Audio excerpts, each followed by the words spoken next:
টিকটিকি এমনিতে লেজ খসায় না। যখন কোনো শত্রু আক্রমণ করে তখনই টিকটিকি তার লেজ খসে পালিয়ে যায়। এদিকে আক্রমণকারী লেজটিকে টিকটিকি ভেবে ব্যস্ত থাকে। ততক্ষণে টিকটিকি পৌঁছে যায় নিরাপদ দূরত্বে। এভাবে প্রয়োজন মতো লেজ ফেলে টিকটিকি শত্রুকে ফাঁকি দেয়।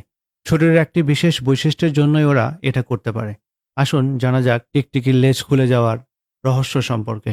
প্রথমে জানতে হবে টিকটিকির লেজের গঠন সম্পর্কে। টিকটিকির লেজের হাড় গঠিত হয় কতগুলো ছোট ছোট কশেরুকা দিয়ে। এই কশেরুকাগুলোর সংযোগস্থল হাড়বিহীন। হাড়বিহীন সংযোগস্থলের পেশিগুলো লম্বা সূচালো প্লাগের মতো।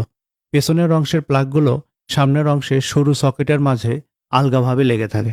স্বাভাবিক অবস্থায় এই সকেট হতে প্লাগের মতো পেশি সহজে খুলে আসে না, কিন্তু উল্টোভাবে মোচড় দিলে বা পেশি জোরে টান দিলে সংযোগস্থলের পেশি খুলে আসে, ফলে লেজ বিচ্ছিন্ন হয়। টিকটিকি শরীরের স্নায়ুতন্ত্র এবং রক্তনালী এই সংযোগস্থল পর্যন্ত এসে শেষ হয়ে যায়। তাই এই ফাটলের পরে টিকটিকির কোনো স্পর্শানুভূতিও থাকে না। লেজ খুলে পালানোর কৌশল। কোনো শিকারী টিকটিকিকে আক্রমণ করলে এরা তীব্র আতঙ্কে লেজের পেশিগুলোকে টানটান করে ফেলে। তখন লেজের পেশিগুলোতে এক ধরনের রাসায়নিক পদার্থ উৎপন্ন হয়, ফলে লেজের কশেরুকার সংযোগস্থলের পেশি আলগা হয়ে যায়। এই মুহূর্তে টিকটিকি তার লেজের পেশিতে একটা মোচড় দেয়।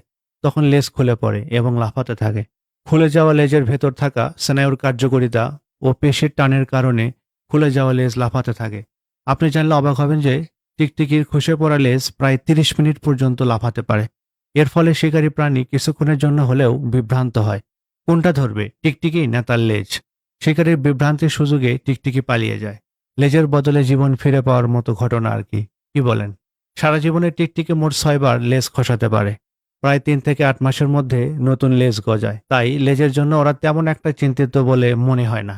কারণ জীবনের চেয়ে একটা লেজের মূল্য নিশ্চয়ই খুব বেশি নয়। আজকে এ পর্যন্তই। সবাইকে ধন্যবাদ। Bye bye.